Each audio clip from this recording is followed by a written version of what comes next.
perda dos cabelos é mais um fator devastador para quem passa pelo tratamento contra o câncer. E para dar um suporte às pacientes do novo Hospital do Câncer de Umuarama, no Paraná, a Escola Adventista e a igreja local se mobilizaram em promover uma arrecadação de cabelos. Quando eu estava cortando meu cabelo, foi muito triste, eu chorei bastante. Uma sensação muito ruim. Na verdade, eu me senti assim, tipo um homem, né? Imagina, sem cabelo nenhum, né? Porque a mulher é muito vaidosa, né? E eu era sempre assim, arrumando os cabelos, né? Então, assim, foi bem abalador para mim. Luzia vem lutando contra o câncer há mais de um ano. E assim como milhares de mulheres que passam pelo tratamento da quimioterapia, ela se deparou com um dos efeitos colaterais mais devastadores para a autoestima feminina: a perda dos cabelos. Na tentativa de minimizar o sofrimento de mulheres como Luzia, a Escola Adventista de Umuarama e o Ministério da Mulher da Igreja Adventista Central da cidade criaram um projeto de arrecadação de cabelos para o Hospital do Câncer, inaugurado há 3 meses na cidade. Foi quando o Hospital UPECAM, ele surgiu aqui em Umuarama, e nós tomamos a decisão de que cada mulher da igreja deveria doar um lenço para essas mulheres que fazem tratamento contra o câncer. E em seguida nós tomamos a decisão de fazer também questão de corte de cabelo, porque tem um pessoal aqui na cidade que faz perucas. E aí nós tomamos a decisão de fazer essas perucas, cortar os cabelos para doar para essas outras mulheres. A confecção é realizada pelo próprio OPECAM, que empresta as perucas para pacientes que não possuem os recursos para comprar. E ao fim do tratamento, a peruca é devolvida ao hospital e encaminhada a uma nova paciente. O paciente, quando ele recebe uma peruca, um lenço, ele fica sempre muito contente. E para a gente é muito importante, então, que o paciente ele fique contente com o tratamento que ele tenha no hospital, que ajuda muito a avançar nesse tratamento com ele. A gente mexe também no psicológico do paciente, né? E por isso a importância dessa parceria da Escola Adventista junto com o Hospital OPECAM aqui de Umuarama.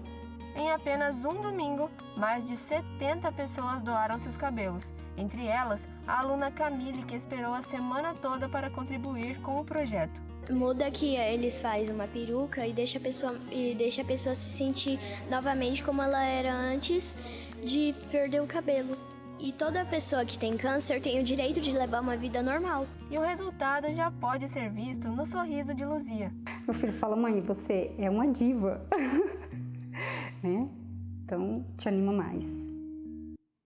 Lindo projeto. O que é que você aí de casa faz para conhecer os seus vizinhos quando você se muda para um lugar novo? Em Petrópolis, a equipe que trabalha no escritório que administra a Igreja Adventista nos estados do Rio de Janeiro, Espírito Santo e Minas Gerais encontrou um jeito de fazer novos amigos. No ano passado, cerca de 20 famílias adventistas se mudaram para Petrópolis. São pastores e obreiros que atuam diariamente na produção de materiais e gerenciamento das atividades de quase 2.500 igrejas e trabalham neste prédio, que é uma sede regional da Igreja Adventista do Sétimo Dia. Poderia ser só mais um escritório, mas não é. Uma iniciativa diferente tem acontecido por aqui. Desde que este prédio foi inaugurado, a cada 2 meses, as portas se abrem para a comunidade, que é convidada para palestras e oficinas. Este é o nosso propósito, para que, através de outros assuntos, eles, a cada momento da reunião, possam sempre ter uma palavra a respeito de Jesus. Os assuntos são escolhidos pelos próprios participantes. Desta vez, o encontro foi uma aula prática e teórica sobre alimentação saudável. Eu fiquei admirada, porque eu não imaginava que tantos alimentos que eu gosto pudessem fazer tanto mal. O que eu tenho visto aqui é que firma mais ainda o meu pensamento, né, de que é bom mudar. Ela está falando das vitaminas numa linguagem bem acessível. Eu achei até a minha filha, que é especial, que tem síndrome de Down, se interessou. E eu estou achando muito interessante, muito importante as famílias participarem disso. Como fazer as crianças consumirem alimentos saudáveis? É uma tarefa um pouco mais difícil. Com criatividade, cozinhar se tornou diversão e as coisas ficaram muito mais fáceis. E o desafio teria que colocar todas as frutas, mesmo aquelas que eles não gostavam, eles teriam que colocar dentro do espetinho. Então eles precisariam pelo menos experimentar. Foi muito legal a gente colocar a mão assim, sentir a comida, ver a tia misturando, aprender coisas novas, experimentar, tava uma delícia. Tá empolgada ela. Não, e essa parte com as crianças foi a melhor, né? Bom, e agora é hora de viajar pelos 120 anos da educação adventista no Brasil e já chegamos ao 7º episódio dessa série. E agora, Leite, diz pra mim qual é o destino? A região norte do Brasil, e é na cidade de Belém do Pará que nós começamos a contar essa história. A jornalista Rebeca Ricarte visitou o local onde se estabeleceu a primeira escola da região e conversou, inclusive, com quem foi aluno pioneiro há quase 80 anos. 1943. Nesse período, a educação adventista, inspirada pelos pioneiros nos Estados Unidos, já havia chegado a diversos pontos do Brasil. No norte do país, a realidade era, no entanto, bem mais difícil. A penetração de uma instituição educacional naquela época e naquela região era uma ideia ainda embrionária. Ela dependia da influência dos pioneiros do adventismo naquele local, a maioria deles missionários estrangeiros. E embora mais tardia, em detrimento às demais regiões, a educação adventista no norte do Brasil seria destemida, tão pronto viesse existir. Esse período histórico, a igreja iniciando sua sede administrativa, ela começa a fazer uma ação de atender a necessidade dessas pessoas que começaram a conhecer a mensagem adventista. Durante quase 40 anos, Belém do Pará foi a residência dos Barões da Borracha. A província torna-se estado com a proclamação da República em 15 de novembro de 89. Na década de 1910, termina o ciclo da borracha e com ele o Pará volta à pobreza, limitando-se a fornecer matérias-primas para o sudeste brasileiro. Quase 3 décadas depois, em meio a uma sociedade sofrida, uma professora destemida tomou uma decisão.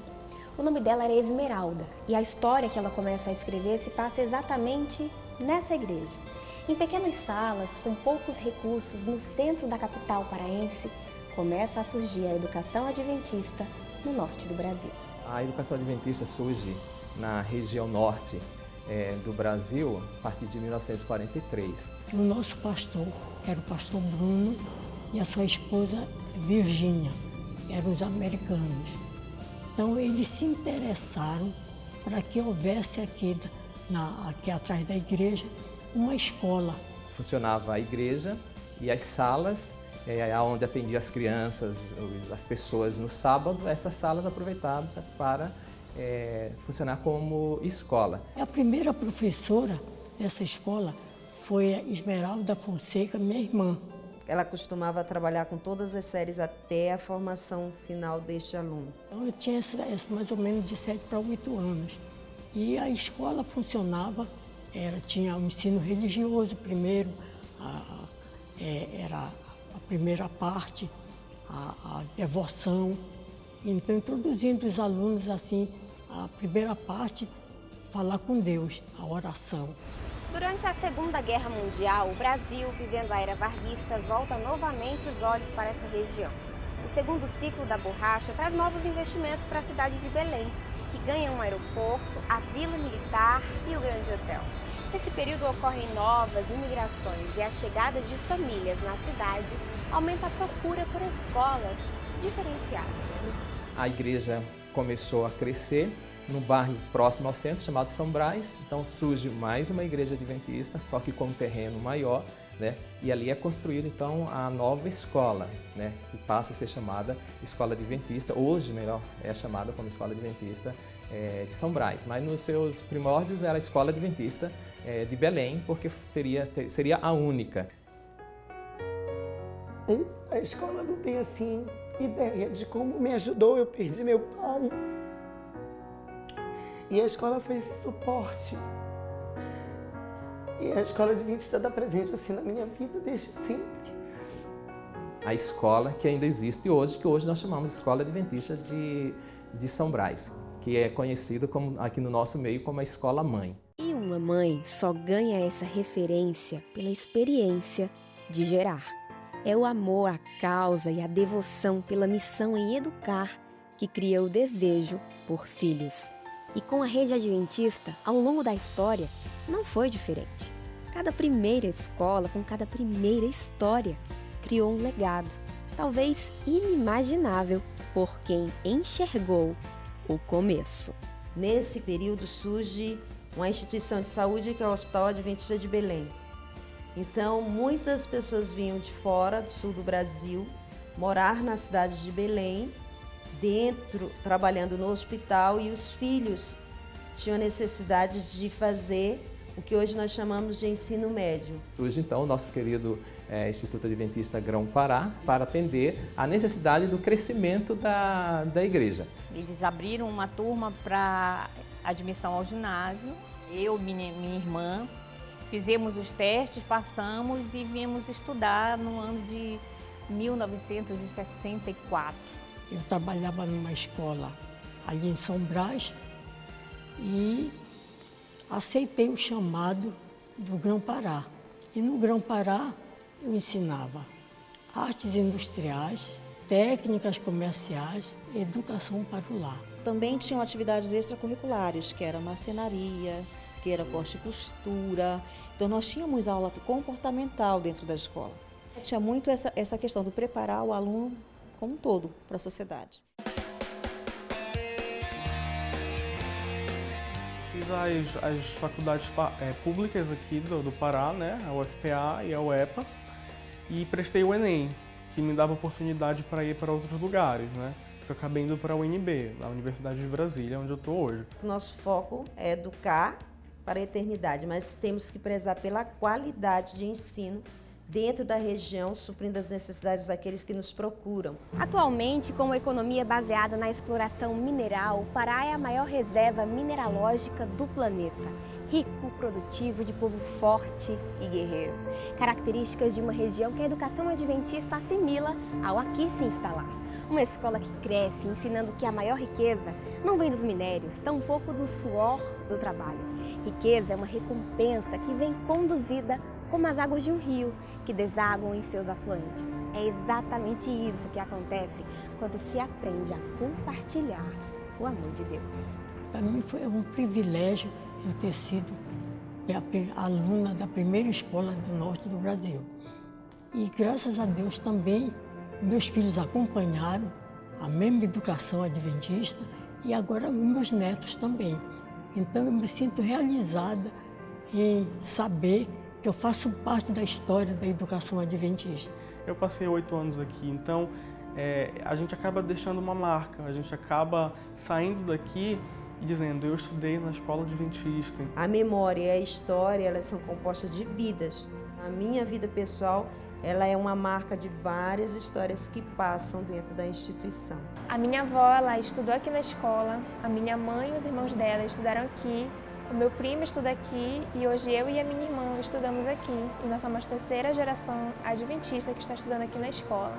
E eu espero trazer os meus filhos para serem meus alunos e eu espero trabalhar com meus professores aqui na instituição adventista.